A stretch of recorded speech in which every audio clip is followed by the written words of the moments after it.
사무엘상 1장 26절로 28절 말씀.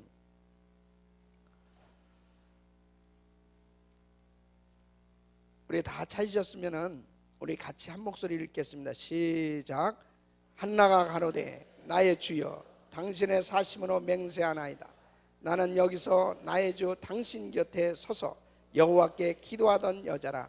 이 아이를 위하여 내가 기도하였더니 여호와께서 나의 구하여 기도한 바를 허락하신지라. 그러므로 나도 그를 여호와께 드리되 그의 평생을 여호와께 드리나이다 하고 그 아이는 거기서 여호와께 경배하니라. 아멘. 아멘. 오늘 새벽에도 큰 은혜의 역사가 있을 줄 믿습니다. 우리 김영희 선교사님 나오실 때 박수로 하나님께 영광 드리시고 큰 은혜 말씀을.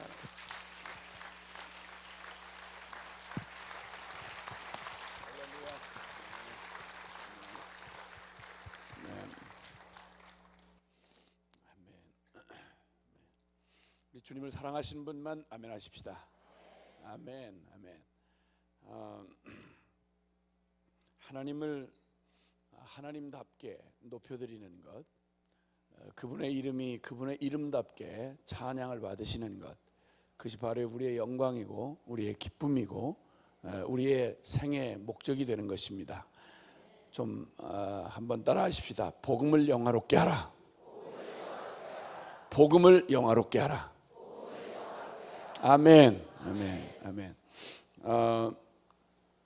하나님을 만나게 될 때 하나님의 그 손 안에 진흙 한 덩이가 딱 취해지면 그 진흙 한 덩이로 주님은 당신이 이 창조, 이 피조 세계에 가장 완전에 가까울 만큼 하나님의 형상을 닮은, 하나님의 생명을 담은 그런 인간을 창조하실 수 있었습니다. 그분의 손안에 마른 지팡이가 딱 들려지면 그럼 주님은 그분의 권능을, 하나님 수준에 맞는 일을 행하실 수 있었습니다.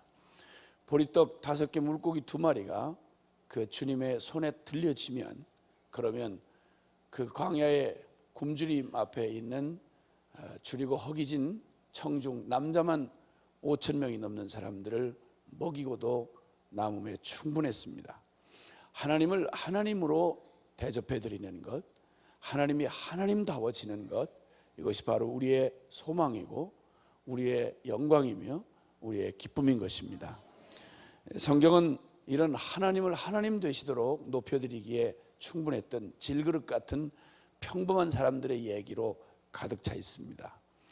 비범한 사람을 들어서 평범하게 써먹기도 어려운 인간 수준의 얘기가 아니라 주님 손안에 들리워져서 지극히 평범했던 사람이든 또 어떤 물건이든 하나님 손안에 붙들리고 주님의 손이 임하면 저 평범한 산인 그 신에 사는 하나님이 거기 접촉을 하시니까 거기에 불이 붙고 산 위에 불이 붙고 거기서 하나님의 이 땅에 향하신 하나님의 그 거룩한 주의 말씀이 거기 임했습니다. 성경은 이렇게 아주 평범한 사람들의 이야기로 가득 차 있습니다. 우리의 눈을 열어서 조금만 살펴보면 우리의 관심사는 우리가 보는 것에 한계가 있고 우리가 생각하는 것이 늘 깨닫고 생각하는 것이 사람 수준이다 보니까 우리의 관심사는 오직 하나님 앞에 쓰임 받았던 사람들의 면면, 좀 혹시나 비범한 것이 있지 않나, 그 사람 좀 똑똑해서 쓰임 받은 거 아니야, 그 사람 능력이 있어서 된 일 아니야, 이렇게 보통 우리의 관심은 또다시 초점이 사람에게로 갑니다. 사람 뛰어나봤자 하나님 앞에서 별 볼 일 없습니다. 뛰어난 어떤 사람이 하나님의 일을 하는 게 아닙니다. 하나님의 일이란 문자 그대로, 말 그대로 하나님의 일인 것입니다. 다시 한번 좀 따라 하십시다. 주님의 일이란 내가 주님을 위해서 무엇을 하는 게 아니고 오히려 나를 주님께 드려서 주님이 나를 통해 그분의 일을 그분이 친히 하시는 것이다. 아멘, 아멘, 아멘, 아멘. 믿음의 조상이었던 아브라함도 그는 지극히 평범한 한 평범한 일개의 사람이었습니다. 그도 하나님 못 만났더라면 다 해봤자 평생 먹을 걱정에 시달리다가, 그리고 모태신앙이라고는 하지만 모태신앙 죄송합니다. 새벽부터 또다시 모태신앙이 도마 위에 올랐습니다. 그 모태신앙인 아브라함은 무한능관이 그 아버지 도와서 우상장사를 했던 사람입니다. 모태신앙이 우상장사를, 우산장사가 아니고 우상장사입니다. 발음이 분명해. 우산장사는 괜찮습니다. 근데 우상을 팔아먹었습니다. 그러니까 모태신앙의 혈통으로 구원 못 받습니다. 혈통이나 육정이나 사람의 뜻으로는 하나님 앞에 나아갈 수가 없습니다. 하나님께로서 난 자여야만 되는 것입니다. 하나님께서 그 평범하게 별 볼 일 없이 또 평범한 한 인생으로 그거 살았다가 이 땅에 살았다는 그것이 조금도 도움이 되지 않을 한 인간, 죄인 인간에 불과했던 아브라함을 불러내셔서 하나님의 비범한 생애로 주님이 그를 사용해 주셨습니다.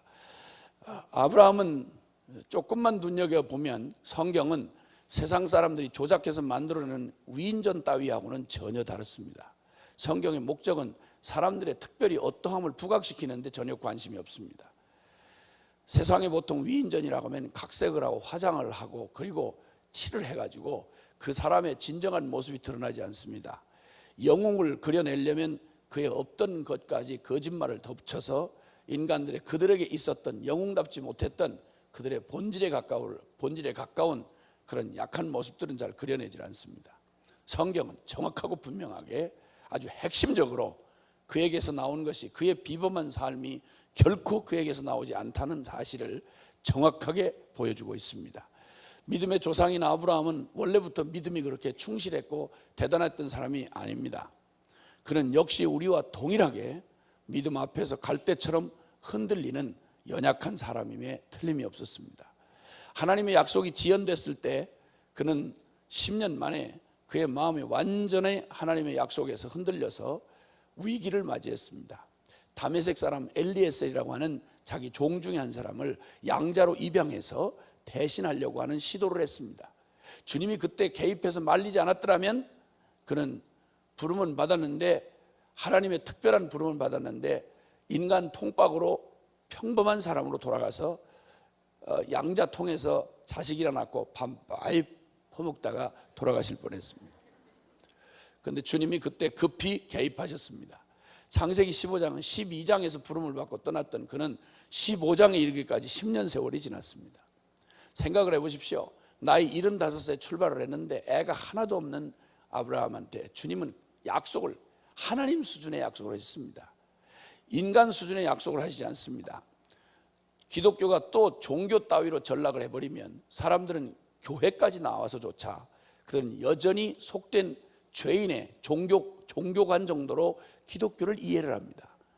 기도도 역시 마찬가지입니다. 우리의 개념 모두가 다 할례를 받듯이 우리의 개념 자체가 하나님 안에서 하나님의 수준으로 바뀌어야 합니다. 잘못하니까 사람들이 기도를 말해도 세상의 모든 종교가 다 기도가 있습니다. 그런데 기독교의 기도가 세상의 종교 나부랭이가 하는 중연불 수준밖에 안 된다면 이런 모독이 있을 수가 없는 것입니다. 누구에게 기도를 하는 거 아니? 살아계신 하나님에게 기도하는 것입니다. 그 응답을 누가 하시는 거냐 한 거 아니? 하나님이 응답하시는 것입니다. 아멘입니까? 기도는 마음이 약한 사람들이 와서 정신통이라는 데가 아닙니다. 나의 약함은 약함대로 드러나야 합니다. 위장하지 말아야 합니다. 나는 질그릇입니다. 그러나 응답하시는 하나님이 살아 계십니다. 그분이 일을 하시는 것입니다. 이렇다고 말할 때에는 기도는 보통 다른 속된 세상의 종교들의 기도하고 기독교의 기도란 절대 궤를 같이 할 수가 없고 전혀 다른 차원의 얘기가 되는 것입니다. 아브라함에게 주님이 약속을 하실 때에도 아브라함의 수준에 맞는 이런 약속을 하시지 않았습니다.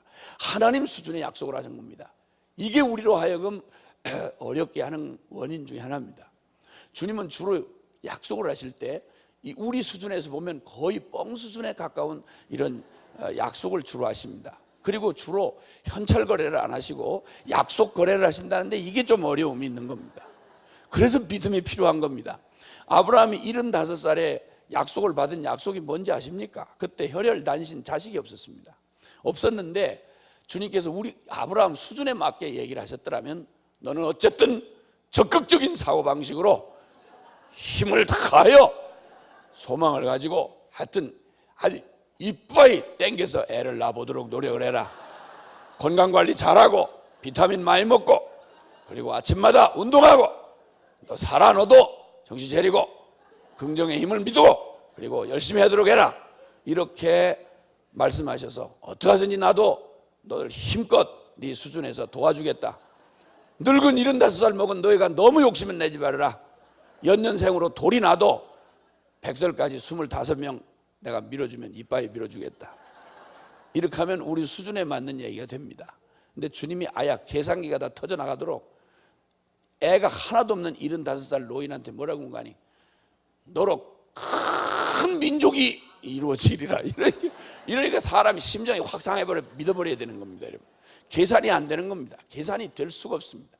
근데 약속은 거창한 약속을 주시고는 10년이 가도록 오직 아브라함은 이제 사라 배만 쳐다봐야 됩니다. 언제 저 배가 불러오나. 그런데 이 할머니가 애날 군번인데 할머니가 이쁘기만 한 겁니다. 세속적으로 생겼다 이 말입니다. 잘생겼다는 말은 쓰지 말아야 됩니다. 왜냐하면 우리 모두가 잘생겼기 때문에 세속적으로 생겼다 이 말이 맞습니다. 하여튼 세속적으로 생겼는데 지금은 이쁠 때가 아니고 애날 때입니다. 근데 먹기는 엄청 먹고 배가 불러오질 않는 겁니다. 매냥 배만 쳐다보다 10년을 배를 쳐다봐도 주님이 기다리기가 어려운 줄 아시면 사라한테 헛구역질이라도 시키시면 그래도 몇 달은 속아서 지나갈 거 아닙니까? 아이고 막 됐나 보다 이렇게 하고 될 텐데, 그리고 아무 일도 없이 먹기만 엄청 먹고 그리고는 애날 생각을 안 한 겁니다.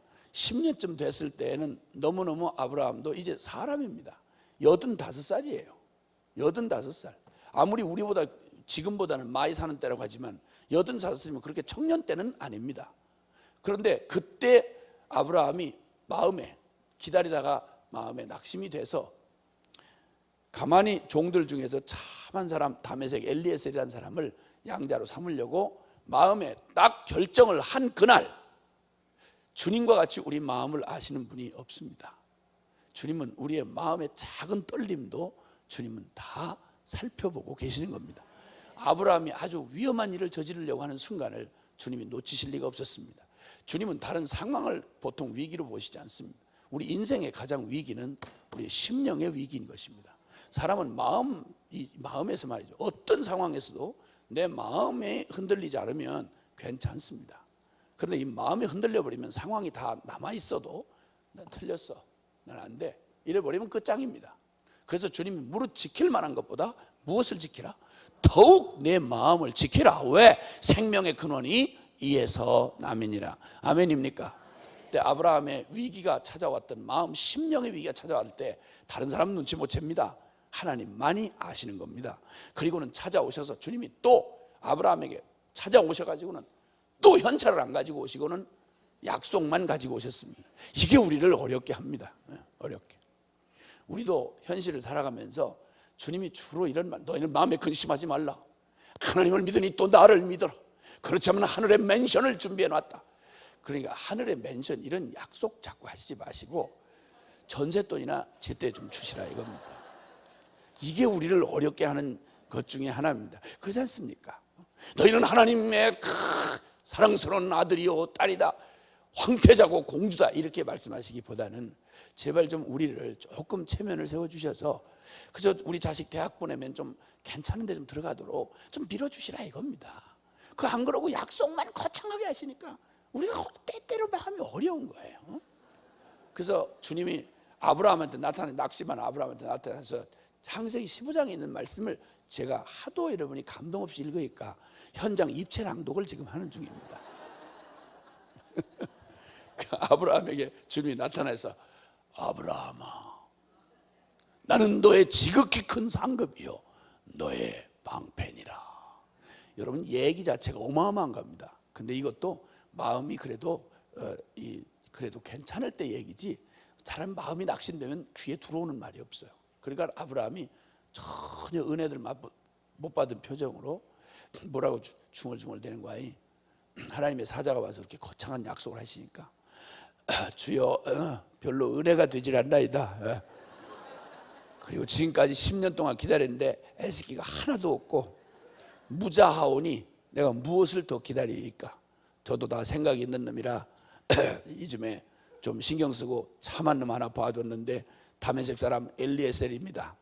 그래서 꼭 나야, 제 몸으로 나야만 내 자식입니까? 양자라는 법도 다 있는 법인데 저도 알아서 양자를 삼아서 그렇게 대신하기로 그렇게 결정을 했으니까 너무 부담을 느끼지 마옵소서. 저도 의리 빼놓으면 아무것도 없는 놈인데 사람들한테는 하도 떠들어서 저도 딸리 할 말이 없고 하나님이 주셨다고 그럴 테니까 너무 걱정하지 마옵소서. 이러고 주절 떠들고 있는 거예요.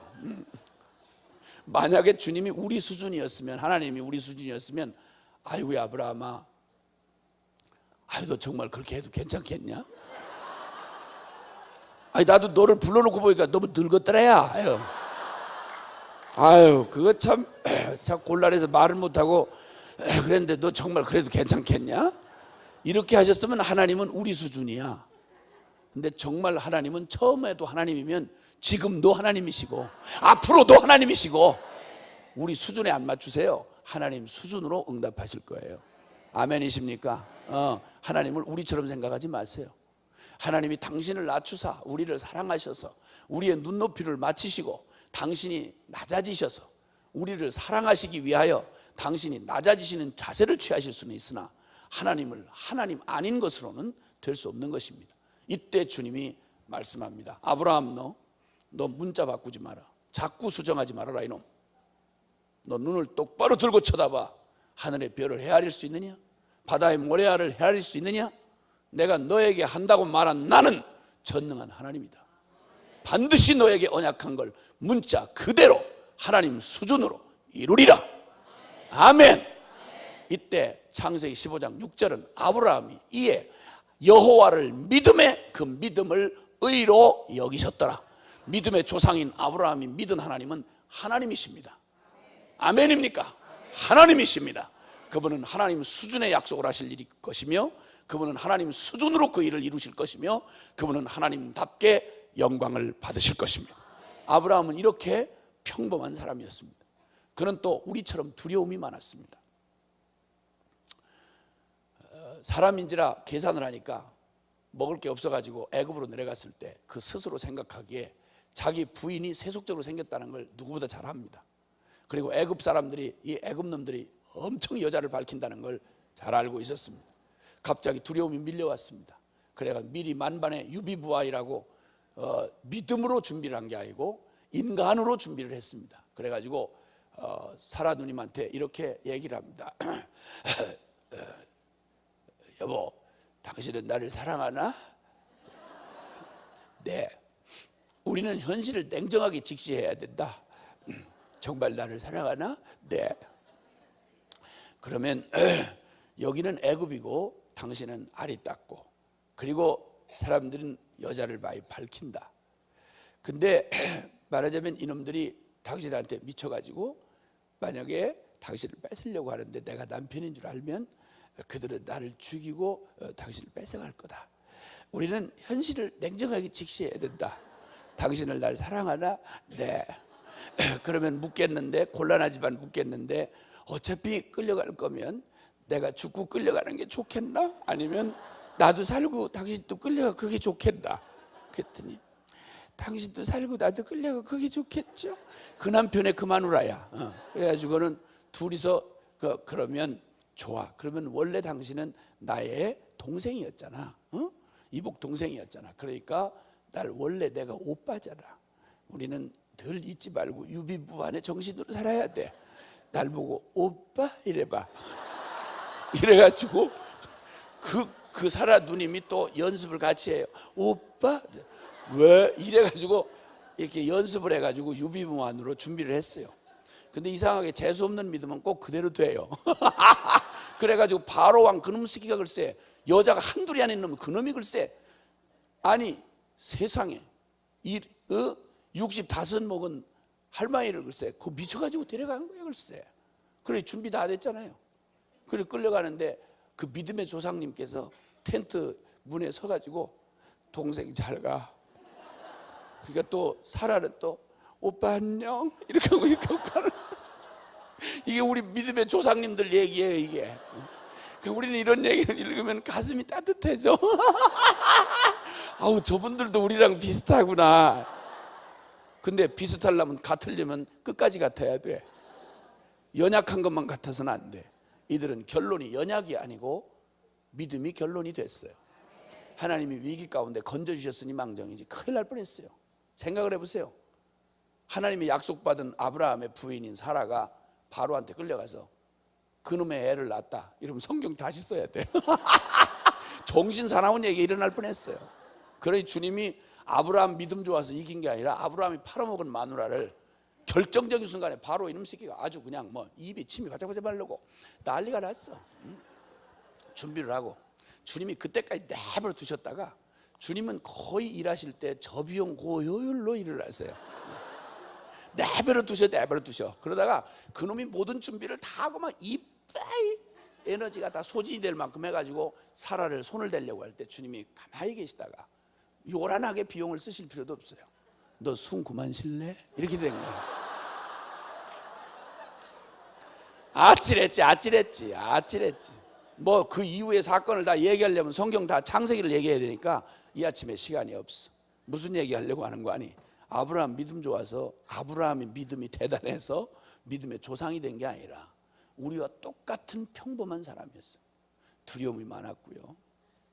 어떤 때 밀려오는 염려와 근심과 싸우느라고 혼자 여러분 해질녘 저 들판에서 그 족장이었던 그 아브라함 어깨를 짓누르는 그 무거운 짐, 자신의 흔들리는 자신 앞에서 그저 고민하던 여러분 아브라함의 모습을 우리는 쉽게 상상할 수 있어요. 근데 문제는 그는 그런 평범한 사람에서 끝난 게 아니고 그를 부르신 하나님이 그를 하나님의 비범한 역사에 하나님이 사용해 주셨다 이 말이에요. 그러니까 우리의 관심사는 아브라함의 어떠함에 있는 게 아니라 아브라함을 쓰신 하나님에게 있다 이 말이에요. 이 얘기 하자는 거예요. 그래서 성경은 이런 평범한 사람들을 사용하셔서 비범한 역사를 이루신 하나님의 얘기야. 그래서 인간 역사를 여기다 기록을 했는데 이것은 인간 역사를 기록한 게 아니라 이 평범한 사람들을 통해 일하신 살아계신 하나님의 역사를 기록했기 때문에 이 말씀을 하나님의 말씀이라 그런다 이 말이에요. 아멘입니까? 오늘 주님은 이렇게 아주 평범한 사람들을 통해서 비범한 당신의 역사를 하나님의 역사를 이룬 얘기를 기록하고 있는데 이 평범한 사람들의 이야기를 사람들을 비범한 사람으로 만든 키워드가 있습니다. 그게 뭐냐면 기도의 사람이라는 말입니다. 아멘입니까? 기도의 사람이라는 것입니다. 어떻게 제한적이고 육체의 제한을 넘을 수가 없는 인간의 한계를 넘을 수 없는 인간, 아주 평범한 인간에게 어떻게 하나님의 일이 이루어지냐 이 말입니다. 어떻게 하나님이 이루어지냐 이 말이에요. 하나님 그분은 어제나 오늘이나 영원토록 하나님이신데 그런데 이 연약한 질그릇에 놓여있는 인간의 한계에 놓여있는 이 사람을 통해서 도대체 이 갭을 어떻게 메꾸시고 하나님이 하나님 일을 하시는데 지장이 없도록 사람을 통해서 하나님의 일을 하실 수 있냐 이거예요. 이걸 해결하는 아주 중요한 핵심 단어가 뭔고 하니 기도의 사람이라는 말입니다. 아멘. 오늘 우리는 정말 평범한 한 우리의 일상 가운데 얼마든지 일어날 수 있는 평범한 슬픔과 아픔을 경험한 한 평범한 여자 한나를 우리가 여기서 만날 수가 있습니다. 그 한나는 다른 문제도 아니고 한나의 이야기는 아이 못 낳는 여자의 얘기입니다. 아이 못 낳는 여자가 한둘이었겠습니까? 그런데 지금은 별 문제가 아니고 원해서 또 안 나시는 분들은 많이 있지만 이 고대 시대에 특히나 이 이스라엘 사람들에게 있어서 여자는 아이를 못 낳는 건 치명적인 일이었습니다. 그런데 아주 이 아이 못 낳는 일이 그 가정에 어려움이 생겨나니까 어려움이라는 게 뭐 시작이 어떤 거냐는 중요하지 않습니다. 이게 어려워지려고 들면 한번 꼬이기 시작하면 진짜 심각해지는 겁니다. 아이를 못 낳았어요. 거기에 이 엘가나라고 하는 남편이 있는데 이 엘가나라는 남편은 역시 남편일 수밖에 없어요. 사람 남편일 수밖에 없는 거예요. 말은 아주 말은 흐드러지게 해요. 나중에 어려움을 당한 한나한테 뭐라고 그런가 하니 어찌하여 슬퍼하느뇨 어찌하여 마음이 아파하느뇨 당신은 나한테 열아들보다 더 귀하지 아니하뇨? 그러니까 위로를 받으라. 그러면 열아들보다 나을 것 같으면 열아들 난셈 치고 그냥 한나만 데리고 살 일이지, 왜 분이나를 첩을도 데리고 와가지고 이 어려움을 겪고 만들어 놓고는 말만 주둥이만 열아들보다 당신이 낫지 않냐. 그러니까 이런 신랑을 믿고 사는 여자는 진짜 덩신이에요. 아니, 누구를 믿을 게 따로 있지. 글쎄 신랑을 어떻게 믿어요 여러분? 신랑한테 얘기해 보세요. 난 당신만 믿어 이러면 신랑이 속으로 엄청 부담스러워해요. 왜냐면 저도 자신을 못 믿으니까. 주여. 그리고 그래서 사람 믿으라는 말 없어요. 성경에는 믿을 건 하나님밖에 없어. 아멘. 사람은 사랑할 대상이지 믿을 대상이 아니에요. 누구를 믿어? 누구를 믿어? 주여. 내 마음 나도 몰라 이러는데 어떻게 믿어 그걸? 그러니까 절대 속지 마셔야 돼. 속지 말고 그 나쁜 놈들은 밥을 많이 먹여야 돼. 아이 웃어 죽겠어. 뭐 기분 나쁘세요? 우리는 솔직히 인정해야 돼요. 솔직히 인정해야 돼. 뭐 남자들 뭐 솔직히 그렇지 뭐 다 해봐 부딪히면 깨지고 넓지면 이거 뭐 아니잖아요. 물에 빠지면 저 하는 종이장 같은 인생이지. 어떻게 믿어요? 너무 좋은 신랑도 일찍 죽는 수가 있어요. 아니 정말이에요. 정말이에요. 솔직히 그래요. 우리 가족에도 늘 있는 일상이고요. 근데 진짜 속색이는 신랑은 오래 살아요. 또 보면 하나님의 긍휼이야. 하나님의 긍휼. 하나님의 긍휼. 그런 놈도 나중에 뒤집어져가 은혜 받고 인간 돼야지. 그걸 그대로 죽으면 어떻게 해야 돼요? 지옥 가잖아요. 그래서 악한 놈을 오래 살게 하신 건 하나님의 긍휼이에요. 은혜 받을 때를 연장해 주시라고 하는 거예요. 근데 어쨌든 이런 말은 그렇게 하는데 별 도움이 안 되는 엘가나라는 남편 안에서 이 한나가 보니까 이 사람이 하나님을 사랑하는 사람이며 틀림이 없어요. 근데 애를 못 낳는 사건이 발생함으로 해서 이 가정에 회오리 바람이 불기를 시작하는데 그 애 낳기 위해서 들여온 분인나라는 여자는 아주 육적인 여자입니다. 아주 정말 육체파입니다. 뭐 기도한다든지 영적이라든지 이런 건 생각해도 해볼 수도 없는, 와가지고 애를 낳으니까 낳자마자 한나를 막 격동시키고 애도 못 낳는 게 이게 날마다 궁상이나 떨고 기도한다고 아이고 재수없어라 이러면서 기도하고 날마다 마음이 안타까워 주님 앞에 울부짖는 그런 한나를 그렇게 미워하고 무시하고 이러는 거예요. 자, 이런 평범한 얘기, 이 평범한 일상이 벌어졌는데 이 일이 그냥 그 안에서 가정 문제로 심각해졌습니다. 여러분 이걸 평범하게 만약에 평범한 인간으로서 이 문제를 맞이했더라면 뭐 깊이 생각할 거 없습니다. 두 가지 방향이죠. 만약에 적극적으로 이 고난을 대처했더라면 분인난 머리를 다 뜯어놓는 거죠. 그렇죠? 어쨌든 강한 자가 이기는 거니까, 생존하는 거니까 하여튼 그 분인나 그 여자를 하여튼 일단 머리를 다 쥐어 뜯어놓고 어떻게든지 그 여자가 거기 살 수 없도록 쫓아내버려야 돼요. 아주 적극적으로 싸워서 아주 적극적으로. 만약 소극적으로 대처를 한다면 우울증이 걸렸거나 심하면 자살했겠죠. 이게 평범한 사람의 반응입니다. 그런데 이 지극히 평범한 일을 당하고 평범한 여자였던 한나가 한 가지 다른 게 있었습니다. 그것은 성경이 말하는 이 사실은 잘 아시지만 이 한나는 그 삶에서 기도가 아주 그의 삶에 정말 호흡처럼 기도가 아주 운명으로 받아들여진 사람입니다. 그러니까 상황이 무슨 일로 꼬였든지 어떤 일로 생겨났든지 간에 그는 무슨 문제가 있든 너무 작아서 기도 못할 일이 없고 너무 커서 기도 못할 일이 없는 거예요. 그에게는 작든 크든 모든 일상에 기도가 없이는 살 수 없는 사람이었습니다. 지극히 평범한 여자임에 틀림이 없고 지극히 평범한 고난에서 제외될 수가 없는 사람이었지만 우리 모두는 크나 적으나 각자의 문제와 짐을 가지고 살아갑니다. 그런데 문제는 이 문제 자체에 침몰이 돼가지고 우리의 기도라고 하는 것도 다 해봐야 문제 해결, 소원 성취를 벗어나지 못하는 경우가 태반입니다. 세상에 종교가 받아먹고 살 수 있는 이유는 사람들마다 문제 없는 사람이 없고 고난 없는 사람이 없습니다. 그래서 결국 문제 해결, 소원 성취에 절급한 필요를 가지고 삽니다. 평범한 인간이 평범하게 반응을 하는 것은 그 일상에 대해서 반응하는 건 이 문제 어떻게 잡아치우나, 어떻게 하면 이 고난 좀 어서 벗어나나, 이게 오직 관심입니다. 그런데 주님은 말씀합니다. 너희가 어찌하여 먹을 것, 마실 것, 입을 것 당장 절급한 필요죠. 어찌하여 그것을 위하여 기도하느냐? 그건 이방인도 구하는 것이라. 제가 지금 하는 말이 성경에 있는 말입니다. 이방인도 기도한다 말입니다. 먹고 마시고 울고 웃고 세상에 일어나는 문제 해결, 소원 성취 다 기도합니다. 절간에서 기도하고 저기 고목나무 밑에서 빌고 기도하고 세상의 모든 종교가 자기들의 필요를 구합니다. 이거 잘못된 건 아니나 주님은 이렇게 말하십니다. 너 이거 어찌하여 이방인들처럼 그렇게 그걸 구하느냐? 너 알지 못하냐? 듣지 못했느냐? 들의 백합화를 보라, 공중에 나는 새를 보라. 그들은 농사 짓지 않고 수고 길쌈 아니하여도 한 송이 들꽃도 솔로몬의 영광으로 입은 옷보다 더 놀라운 옷을 입히시고 백합화를 입히신 하나님 아니냐? 까마귀를 먹이신 하나님 아니냐? 하물며 너희일까 보냐? 하물며 너희일까 보냐? 아멘. 그러므로 너희는 먼저 그의 나라와 그의 의를 구하라. 그리하면 이 모든 것을 너에게 도와주시리라. 우리는 존재하기 위해서 여기 있는 거 아닙니다. 이 땅에 존재하기 위해서 단지 밥 먹고 목숨 연장하고 건강하게 건강관리하고 목숨 그저 연장하다가 죽으라고 있는 거 아닙니다. 반드시 이 땅을 보내신 하나님의 목적이 있다 이 말입니다. 평범해 보이는 나의 일생을 통해서 하나님의 뜻을 이 땅에 이루시려고 하는 하나님의 거룩한 부르심이 우리에게 있다 이 말입니다. 아멘입니까?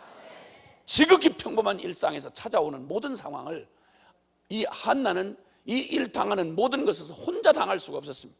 작든 크든 이 모든 문제는 그가 사랑하고 그의 생명의 근원이 되시고 그가 결국 돌아갈 하나님에게 어느 때든 이 문제를 가지고 기도하는 오직 이거 하나만큼은 가지고 있었습니다. 설명이 되지 않는 상황을 주님이 허락하십니다. 애를 못 낳는 겁니다. 생각을 해보십시오. 기도도 하지 않고 하나님도 의지하지 않는 불인나라는 여자는 육체적인 조건을 통해서 그냥 애를 쑥 놔버리는 거예요. 그러면 문제가 그 엘가나라는 남편에게 있는 게 아니고 한나에게 문제가 있는 게 분명한 거 아닙니까? 근데 나중에 사건을 뒤집어 놓고 뚜껑을 열고 보니까 하나님이 일부러 한나를 성태치 못하게 하신지라. 여러분, 때때로 우리가 설명이 안 되는, 주님을 사랑하고 주님을 따라가는데 기도를 안 하는 이방인도 저절로 일이 돼서 잘 살아가는데, 근데 이상하게 기도를 하면 더 이상하게 자연적으로 될 일도 이상하게 꼬여가지고 안 풀리는 게 있다 이 말입니다. 그렇죠? 그러니까 말라기서에 보면 사람들의 영성이 떨어졌을 때 뭐라고 하나님을 정말 복음을 아주 무시하고 짓밟았는 거 아니? 믿는다는 제사장부터 시작해서 종교 지도자부터 시작해서 그 시대 이스라엘 타락한 자들이 뭐라고 말한 거 아니? 우리가 주님을 경외하여 슬프게 행하며 금식하는 게 무슨 유익이 있겠느냐? 오히려 지금은 불경한 자들이 더 잘 살고 대강 알아서 사는 자들이 지가 알아서 사는 자리 세상에 악바리를 쓰면 악을 쓰고 세상이 경쟁하고 시기 경쟁하고 인간 머리 통박 둘러 사는 사람이 더 잘 된다 하더라. 우리가 슬프게 행하며 하나님의 뜻에 순종한다고 하는, 경외한다고 하는 게 우리가 무슨 유익이 있겠느냐라고 하나님의 이름을 망령되이 일컬었던 게 하나님의 백성들이었습니다. 정직하게 보면 여러분도 주님을 믿기 시작한 부터 처음에는 주님이 그냥 우리의 믿음을 격려시켜 주시느라고 그냥 어쨌든 주로 처음에는 우리 조직에 깊이 끌어들이시려고 응답도 여러 가지로 빨리빨리 주시다가 우리가 조금 성장을 하면 그냥 어린애 때 부모가 그냥 이쁠 때 엉야엉야 줍니다. 근데 조금 크고 나면 성장을 해야 될 거 아니에요. 얻어먹는 그저 병아리 새끼처럼 그렇게만 있을 수는 없지 않습니까? 장성을 하면 이제 너 하는 얘기가 많아집니다. 하나님이 믿음에 우리를 키우시려고 하면 점점 얘기가 어떤 때는 편이 되던 일도 그전에는 기도 안 하고 내 멋대로 할 때도 저절로 되던 일이 어떤 때는 일부러 안 된 때가 있다 이 말입니다. 여러분 기억하십시오. 주님에게 들어온 이상, 주님을 만나고 나면 나의 모든 작고 큰 모든 일상이 하나님의 손안에 있다는 사실을 기억하시기 바랍니다. 이 한나가 평범한 여자였으나 그가 비범한 하나님의 역사에 쓰임받을 수 있는 단 한 가지는 그의 뛰어난 무슨 대단한 잘난 똑똑한 그의 지성도 아니며 대단한 비범하게 갖춘 인간적 어떤 재능이 아니라 그는 어떤 순간에도 하나님 없이는 못 사는 거예요. 어떤 순간에도 무릎을 꿇고 하나님 앞에 나아가는 거예요. 건수만 잡혔다면 그게 어디로 왔든지 내 실수로 됐든지 이해가 되든 안 되든 상관없이 그냥 어린아이가 문제만 생기면 엄마 하고 부르듯이 주님을 호흡처럼 심장의 맥박처럼 주님을 부르는 거야. 습관적으로 주님을 부르는 거야. 주여, 아유 주여, 주님. 기뻐도 슬퍼도 밤이든 낮이든 상관없이 주님을 부르는 거야. 그건 건들기만 하면 한 번 기도하고 마는 여자가 아니라 이 사람은 기도 못하면 죽어. 그러니까 무슨 상황에 집어넣어도 기도를 끝까지 하리라는 걸 주님이 알고 계셨던 거예요. 하나님이 이 여자를 평범한 여자, 애 못 나는 슬픈 한 여자의 이야기를 주님이 사용하셔서 하나님의 위대한 하나님의 역사에 비범하게 쓰시는 계획이 거기에 통할 수 있었던 건 바로 뭐냐? 결론을 기도해다 내고 자기를 나중에 소개할 때 뭐라고 하는 거니? 나는 기도하던 여자라. 자신을 소개하는데 나는 기도하던 여자라. 이렇게 자신을 말합니다. 여러분은 뭐라고 여러분 자신을 소개하시겠습니까? 나는 성질을 많이 부리던 사람이라. 이렇게 인생 묘비에 기록이 되면 이상할 거 아닙니까? 그렇죠? 이래서는 안 되죠. 나는 기도하던 여자라. 이렇게 표현합니다. 자, 그러면 이거 아시는데 이렇게 해서 결국 응답을 받았습니다. 응답을 받았는데 그 안타까운 마음으로 마음을 막 그 애통한 마음을 처음에는 막 불이 나가 격동을 하니까 너무너무 막 격동을 하면서 네 하나님이 어딨냐? 너 날마다 질질 짜고 재수없이 그렇게 하고 하는 너 그냥 궁상 떠는 얼굴 보니 나 진짜 짜증난다. 네 하나님 어딨냐? 너 날마다 이렇게 울고불고 기도하는데 너 잘된 게 뭐야? 나는 오자마자 너처럼 기도 안 해도 애만 쑥 났다? 봐라. 너 날마다 기도하는 너 울고 짜고 하는 너 뭐야? 너처럼 될까봐 나는 기도 못하겠다. 야, 네 하나님 어딨냐? 시편에 보면 믿는 자들이 늘 공격받는 말이 그 말이에요. 네 하나님이 어디 있냐? 너의 기도를 듣는 하나님이 어디 있냐 이 말이야. 그들이 나를 이렇게 비방함으로 내 눈물이 주야로 내 양식이 되었나이다. 이게 시편 기자의 노래입니다. 여러분, 주님을 사랑하고 주님을 따라가는 사람들의 아픔이 이겁니다. 그러나 기억하십시오. 하나님은 여전히 하나님이십니다. 아멘입니까? 이때 믿음이 필요한 거죠. 그는 절대 어떤 어려움을 고통을 당해도 기도 없이 물러서는 이런 생애는 그의 가운데는 있을 수가 없었습니다. 기도하고 응답이 안 되고 고난이 더 쌓여지면 쌓여질수록 바람이 불면 불수록 더 거세게 그냥 불길이 더 거세게 타오르듯이 더 간절해지고 뼈를 마르는 아픔이 오고 눈물이 주야로 마르질 않는 상황이 와도 그러면 그럴수록 더 가까이 주님 앞에 막 파고드는 거예요. 어렵다고 기도를 팽개치니 이건 중연불도 안 되는, 도대체 하나님 누군데 기도를 뭘로 생각했길래 기도해봤더니 뭐 며칠 해봤는데 뭐 아유 별 볼 일 없던데요, 뭐 아유 되는 일이 없어요. 난 기도 많이 작정기도도 해봤고요, 금식 기도도 해봤는데 근데 뭐 되는 게 없던데요. 뭐 밥이나 많이 먹어라. 밥이나 많이. 그리고 기도도 안 하고 자빠지 자다가 날마다 살다가 어떤 데 급하면 문제만 나왔다면 터졌다 그러면 주님이 그에게는 문제 해결사야.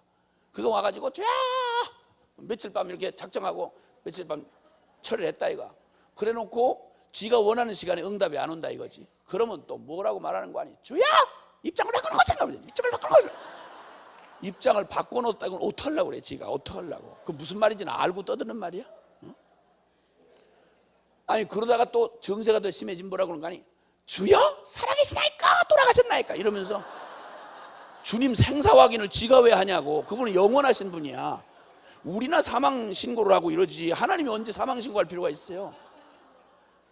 안 하던 기도 어쩌다가 한번 새벽 기도 나와가지고 며칠 작정 기도 해놓고 그때 내가 달라는 거 안 준다 이거. 뭐냐 이거. 하나님 살아계시냐 이거. 돌아가셨냐 이거. 이러고 생사 확인하고 자꾸 주님에게 호적대 보고 자꾸 이렇게 하고 이런 짓을 한다 이 말입니다. 이런 것들은 진짜 아니 정말 그냥 사람끼리 봐도 짜증나요. 그런 거. 근데 그나마라도 기도를 한다고 하는 사람들이 그 수준인 게 나이 기가 막힌 거예요. 한국교회는 여러분 70년대 80년대 제가 70 초에 예수님을 만나고 한국교회 기도원 발을 디딜 틈이 없었어요. 삼각산 새까맣게 매달려가지고 그 삼각산 주변에 사는 막 무당들 중들이 막 짜증내고 다 이사 갔어요. 저것들은 진짜 어떻게 된 거냐 저거 진짜 못 살겠다 이래가지고 난리를 쳤어요. 근데 그렇게 와글와글 하던 한국 교인들이 먹고 살만해지니까 아파트 생기고 차 생기고 먹고 살만해지니까 지금 기도 안 합니다. 한 2만 명 3만 명 모였던 기도원 집회 한번 가봤더니 500명 모였습니다. 똑같은 이름의 수십 년 된 프로그램인데 집회인데 거창하게 포스터 붙였는데 가보니까 500명 모였습니다. 그게 2만 명 3만 명 모이는 곳이에요. 매년. 이렇게 기도를 안 합니다. 기도를 뭘로 이해를 했는가 하니 문제 해결, 소원 성취, 중연불처럼 생각했다 이 말이에요. 기억하십시오. 이 밤에 우리의 눈에 비닐을 좀 벗겨주시고 이 기도에 대하여 주님이 할 일을 받게 하시옵소서. 아멘입니까? 중연불하는 기도가 아닙니다 여러분. 종교 나부랭이 기도가 아니다 이 말입니다. 한나가 기도한 거 보십시오. 한나가 기도한 거 보십시오. 이 사람이 어떤 사람인가를. 아주 평범한 불행을 당했던 여인이었습니다. 근데 그가 비범한 하나님의 역사에 쓰일 수 있었던 건 이 오래전 고대 시대에 복음이 다 완성되어 들려지지도 않았던 때에 이때 이렇게 정확한 초점을 가지고 기도라고 하는 것이 뭔지를 정확히 이해하고 기도하던 사람이었습니다. 놀랍습니다 여러분. 오 주님이 우리에게도 동일한 은혜를 주시기를 원합니다. 아멘입니까? 아멘 아멘. 이 기도를 하는데 점점 주님이 응답을 안 하시고 어려움을 주시자 그는 점점 주님의 품에 파고듭니다. 나중에 기도 내용이 바뀝니다. 나중에 뭐라고 기도를 하는 거 아니? 처음에는 아이 못 낳는 안타까움에 처음에는 아주 단순한 소원을 드렸습니다. 주님 저에게 아이를, 이스라엘 여인 아닙니까? 제게 아이를 주셔서 주님의 축복받은 자임을 알게 하십시오. 이렇게 기도를 하다가 불이 나가 들어와서 어려움을 겪을 때는 고난과 함께 그 심정이 너무 괴로워서 마음이 너무 괴로워서 당하는 아픔 때문에 주님 앞에 슬픔을 쏟아놓았습니다. 주님 응답 좀 해주세요. 이게 너무너무 어렵습니다. 그의 고통도 가지고 와서 처음에는 소원을 가져갔고 그 다음에는 그게 이루어지지 않는 고통 때문에 고통을 가지고 기도했습니다. 그런데 주님이 점점 더 침묵하시고 응답을 안 하니까 그만두는 게 아니라 점점 더 깊이 주님 앞으로 파고 들어가는데 들어가서 나중에 심정을 통하는 단계까지 갑니다. 내가 심정을 통하였습니다 라고 표현할 정도로 이렇게 심정을 통하는데 나중에 주님이 그 지경까지 됐을 때도 응답을 안 하세요. 얼마나 잔인한지 응답을 안 하시는 것 같아 주님이. 이때 한나가 그 내면 안에 소원이 그냥 불로 막 연단된 것처럼 그가 나중에는 이런 원한 저런 슬픔 이거 다 걷어내고 주여 내가 아들에 미쳐서 기도하는 여자 아닙니다. 내가 원하는 건 당신의 이름입니다. 분인나 이방인들이 나를 비난하는 소리를 들으시옵소서. 네 하나님이 어딨냐? 네 하나님 어딨냐? 주님 저 아들의 한 맺힌 여자 아닙니다. 내게 만약 아들을 주시면 나시린으로 내 자식 아니고 한 맺혀서 애 하나 끌어안고 평생 그거 물고 빨고 살 내 소유로 구하는 게 아닙니다. 주님 이제 아들을 주시면 당신에게 도로 드리겠나이다. 당신의 이름을 위하여 주님의 영광을 위하여 우리에게 이 아들을 내게 주옵소서. 기도가 이 단계까지 올라갈 때까지 주님이 잠잠히 기다리신 거예요. 왜냐하면 하나님이 한나를 그저 애 하나 낳는 평범한 여자의 행복 정도를 주려고 하셨던 게 아니라 애 하나를 낳는 행복 정도를 주려고 하셨던 게 아니라 하나님이 이 역사 가운데 가장 위대한 하나님의 일을 행하시는데 바로 한나를 쓰고 싶으셔서 하나님의 큰 하나님 수준의 일에 한나 작은 평범한 여자 한나의 인생을 그의 뜻에 끌어들이셔서 그 아픔을 개인적인 아픔을 하나님의 뜻의 통로로 쓰시려고 주님이 그의 기도를 기다리시며 아픔을 겪게 하시고 결국 그 기도가 그 수준에 올라갈 때까지 주님이 기다리셨던 거예요. 그 기도가 딱 맞아 떨어지자마자 하나님의 때가 참해. 여러분 이 때라고 하는 거 시기라고 하는 거 성경 원어에는 카이로스라는 말이 있습니다. 이것은 하나님의 정확한 때 하나님의 조건이 완성된 바로 그 때를 말합니다. 우리가 원하는 때가 아니라 하나님의 카이로스를 말하는 것입니다. 하나님의 때가 되매 카이로스가 되매 주님께서 지체 없이 아이를 하나 주셨습니다. 근데 여러분 아이 하나 주신 게 그냥 아이가 아니었습니다. 한풀이하고 내 어려운 고난 하나 내 인생의 욕심 하나 채운 아들이 아니었습니다. 주님이 응답을 주실 때에는 우리가 기도할 때는 인간적인 걸 가지고 기도하지만 나의 일상 작은 일상부터 시작해서 내게 속한 모든 것 가지고 기도하지만 응답을 하실 때에는 하나님이 하나님 수준의 응답을 하십니다. 그렇기 때문에 하나님의 시간이 필요한 겁니다. 내가 원하는 시간이 아니라 나는 오늘 당장 이루어졌으면 좋겠는데 하나님의 시간은 내가 원하는 시간이 아니라 하나님이 원하시는 시간이 있습니다. 하나님의 때, 하나님의 방법, 하나님의 능력으로 역사하셔야 된답니다. 이러니까 기독교의 기도는 우리가 하는 중연부라고는 다르다 이 말입니다. 그 기도에는 철저한 하나님을 알미 필요합니다. 아멘이십니까? 이렇게 해서 결국 주님이 주신 그 한나가 낳은 아들이 누구죠? 사무엘입니다. 여러분 사무엘입니다. 근데 내가 정직하게 이거 다 못 깨달았을 때는 이 사무엘 상은 말이죠. 이게 역사적 위치가 어떻게 되느냐면 이스라엘의 사사시대 이스라엘 역사의 가장 혼돈의 시기고 암흑의 시기였던 사사시대, 약속의 땅을 들어가긴 했지만 땅은 차지했는데 그 땅을 차지한 이스라엘은 하나님 백성다운 꼬라지를 다 잃어버리고 혼돈 자체였습니다. 흑암시대가 사사시대였습니다. 이 혼돈의 시대가 막이 내리고 이제는 하나님이 왕정시대, 하나님의 복음의 계시를 더 뚜렷하게 드러내셔야 할 왕정시대로 바뀌는 그 끝자락에서 여러분, 마지막 사사였던 엘리라고 하는 종교 지도자가 이스라엘의 마지막 희망입니다. 마지막 제사장이요 사사였던 이 엘리가 완전히 타락을 해가지고 영안이 어두워서 하나님의 음성을 들을 수가 없고, 그 두 자식은 아주 있는 대로 타락을 해서 하나님의 성막 앞에서 하나님의 이름을 짓밟고 뭉개고 가진 짓을, 더러운 짓을 다 했습니다. 성전에서 봉사하는 여자들을 성전 안에서 겁탈을 하고, 재물을 가져오면 하나님 앞에 드린 재물을 코웃음을 치면서, 이 악독한 모태신앙이 아주 전형을 보여주는 겁니다. 용서하세요, 용서하세요, 용서하세요. 네. 그러나 어떻게 현실인데 욕을 먹어야지. 그래가지고 고기를 콱 찍어가지고, 하나님 앞에 드리는 고기 중에 제일 좋은 고기 콱 찍어가지고 아주 비웃듯이 고기를 지가 먼저 탁 뜯어먹고 내던지고, 천벌을 맞을 짓을 하는데도 말리질 아니하고 제사장 가문이 폭 썩어서 아주 폭 주저앉았습니다. 이스라엘은 희망의 등불이 꺼져가고 있던 때였습니다.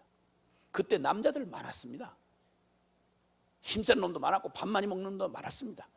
그런데 하나님이 쓰실 수 있는 사람이 없었던 거예요. 주님은 두루 온 땅을 감찰하사 전심으로 여호와께 향하는 자를 찾으시느니라.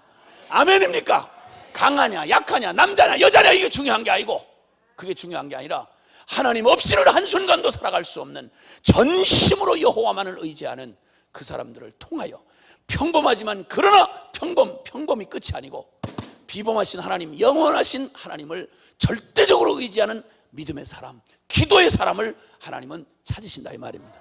그리고는 이 끔찍한 이스라엘의 이 절망의 순간에 하나님이 두루 감찰해서 만난 사람이 누구냐면 한나입니다. 깜짝 놀라잖아요. 우리처럼 사람을 만약 선별하라면 우리는 다른 거 찾았을 거예요. 자격 찾고 학벌 찾고 능력 찾고 체격 찾고 이랬을 거 아니에요. 위치 찾고. 그런데 하나님이 찾은 사람이 누구냐면 두루 감찰하사 온 마음에 주님이 결론이 된 사람, 주님 없으면 한순간도 살 수 없는 여자, 이 여자 한나를 딱 찍으셨어요.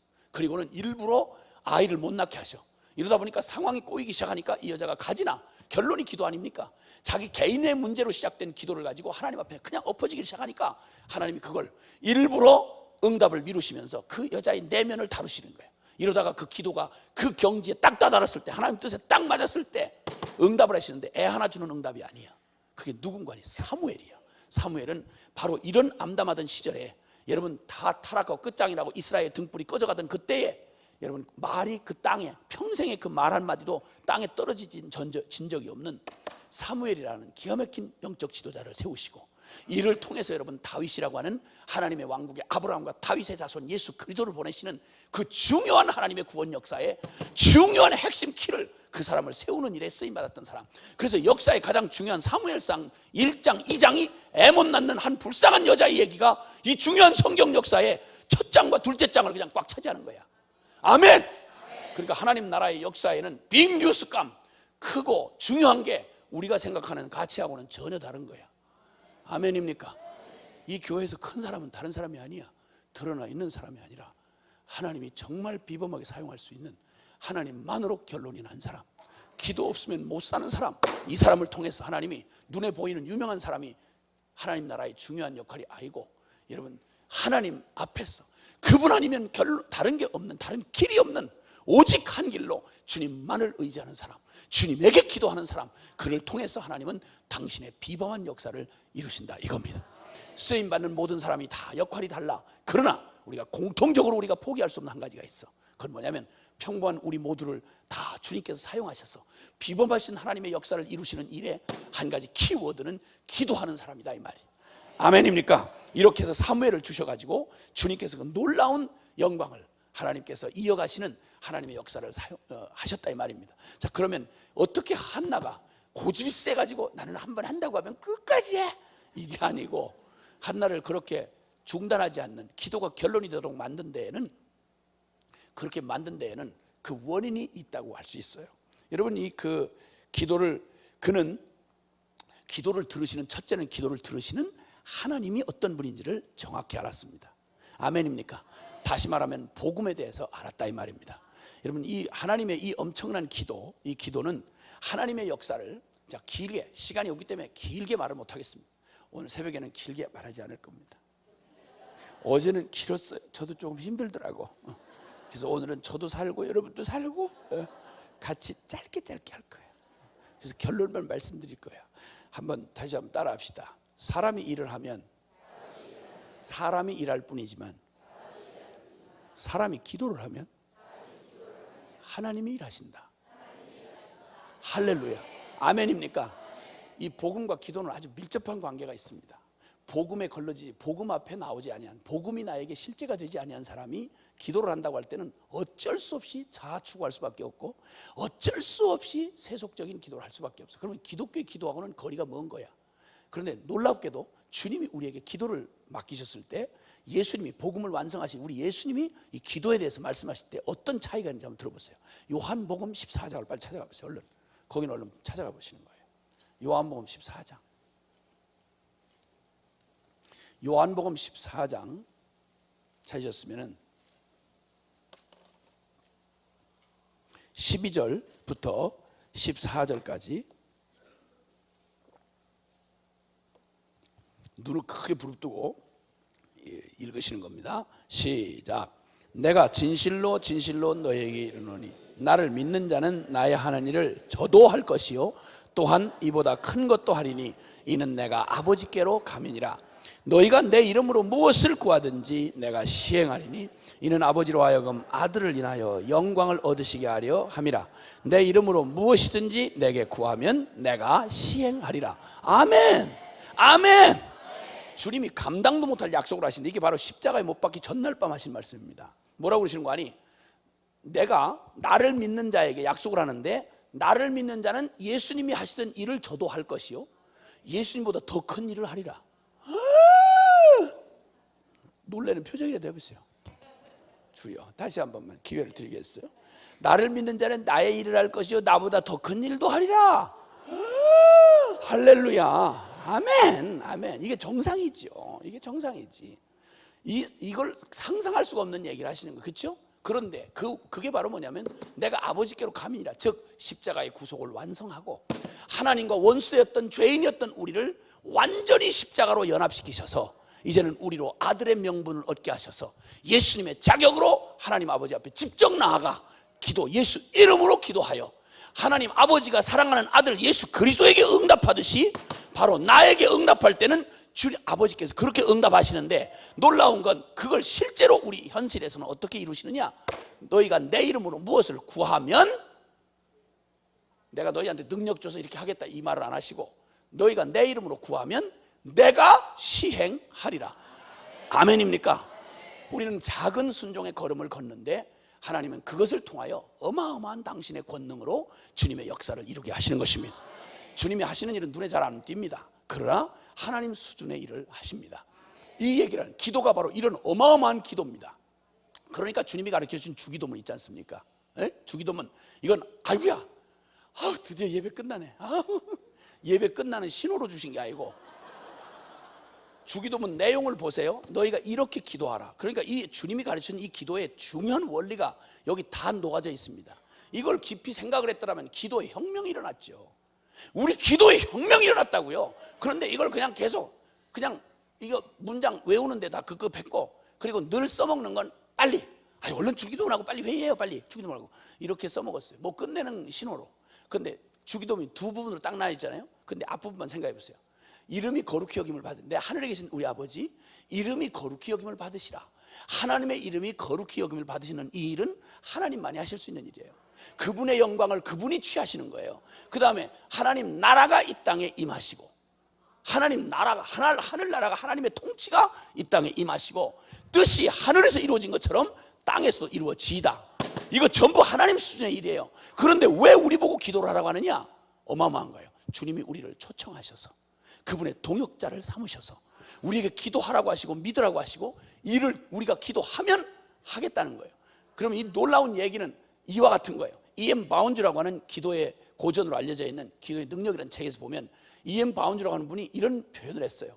역사는, 히스토리는 성도의 기도에 대한 하나님의 응답의 역사이다. 그래서 하나님이 어떤 일을 하실 때에는 기도를 먼저 하게 하세요. 하나님 사랑하는 사람들의 마음 안에 기도의 소원을 주시고 기도를 하게 하셔. 그 기도의 양이 찼을 때 주님이 그 기도와 더불어 기도에 응답하시는 양으로 주님이 역사를 하시는 거예요. 아멘입니까? 이렇게 해서 왜 이렇게 하시느냐? 어차피 하나님이 다 하시는 일인데 왜 우리한테 굳이 기도를 하게 하시느냐? 이 말은 우리를 원래 창조하신 목적과 딱 붙어 있어요. 하나님 우리를 영원한 사랑의 기쁨의 교제의 대상으로 만드셨어. 그래서 주님이 우리를 당신의 동역자로 쓰셔서 우리에게 나중에 주님이 우리가 하나님으로 인하여 기뻐하고 즐거워하는 것, 이것이 하나님의 영광이야. 이래가지고 주님이 혼자 일하시는 건데 그분이 일하시는 걸 우리한테 부탁을 해가지고 여기 한번 보세요. 이 예배당 안에는 아주 멋진 이 전기 제품들이, 여기 이 전기가 완전히 양질의 전기가 다 들어와 있어요. 저 발전소에서 보내가지고. 그 다음에 이거는 또 이렇게 환하게 음향으로 또 혹은 빛으로 이 에너지로 이렇게 다 쓰여질 수 있게 다 준비 다 돼 있어. 그런데 이게 켜지고 사용되려면 요 마스터 이게 키가 있는 거예요. 요 스위치가 있다 이 말이에요. 마스터 스위치가 있다 이 말이에요.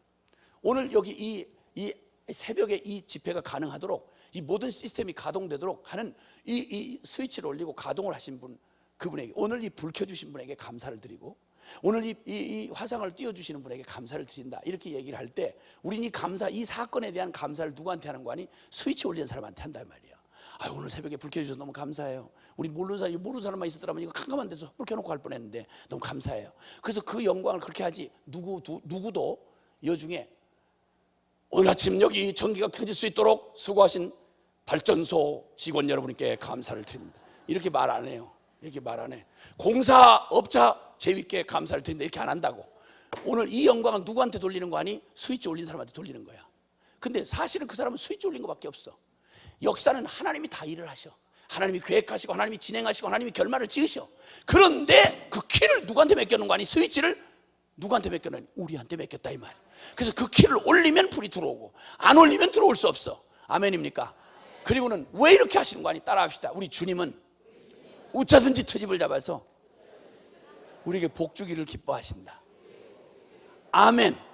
네가 믿었기 때문에 된 거야.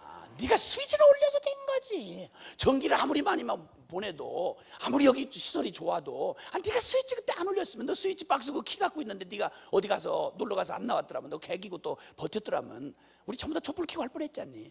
네가 다 한 거야. 너무 고마워. 그리고 주님이 우리가 면류관을 막 천국에서 막 씌워주시잖아요.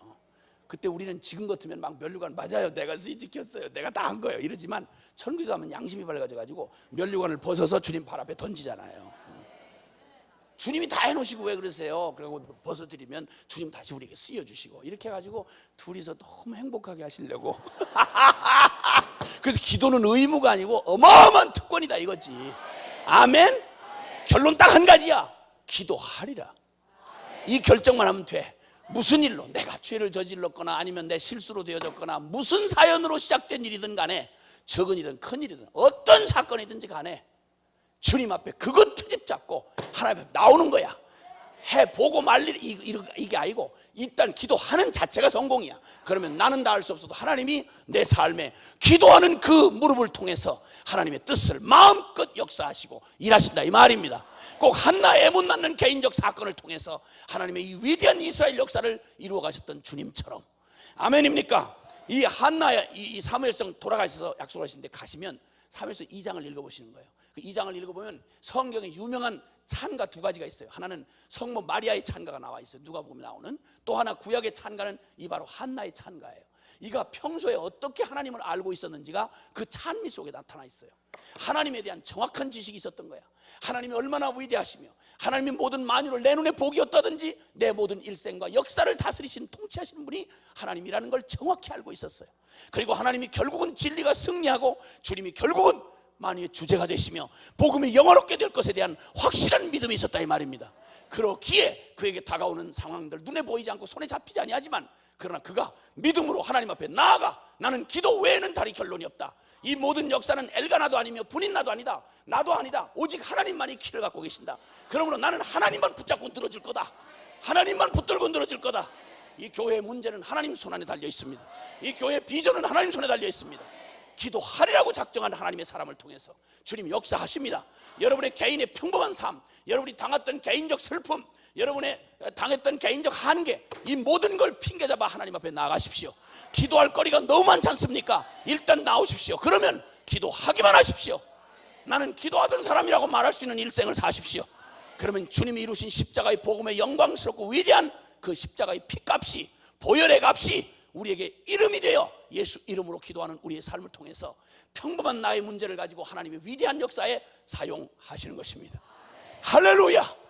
오늘 이 아침에 단 한 가지만 이 사실을 결론을 붙드셨다면, 여러분 운수대통, 재수만발, 만사형통, 개문만복내, 소문만복내 다 합친 것보다도 어마어마한 복을 받은 것입니다. 아멘입니까? 특별히 사역자들 기억하십시오. 특별히 사역자들 기억하십시오. 사람이 일을 하면 다만 사람이 일할 뿐입니다. 그러나 사람이 기도를 하면 하나님이 일하십니다. 내가 쪼추발이 열심 내가지고 되는 일 아닙니다. 열심을 해도 죽도록 할 수 있죠. 하나님의 기도의 응답으로 순종하는 열심이 돼야지, 내가 쪼추발이 하는 믿음 없는 열심이 최선이 돼서는 큰일 납니다. 내가 기도하면 주님이 일하십니다. 나는 기도하던 여자라. 한나의 이 고백이 우리 동일한 복음 안에 들어온 저와 여러분의 고백인 것입니다. 우리 함께 기도하십시다.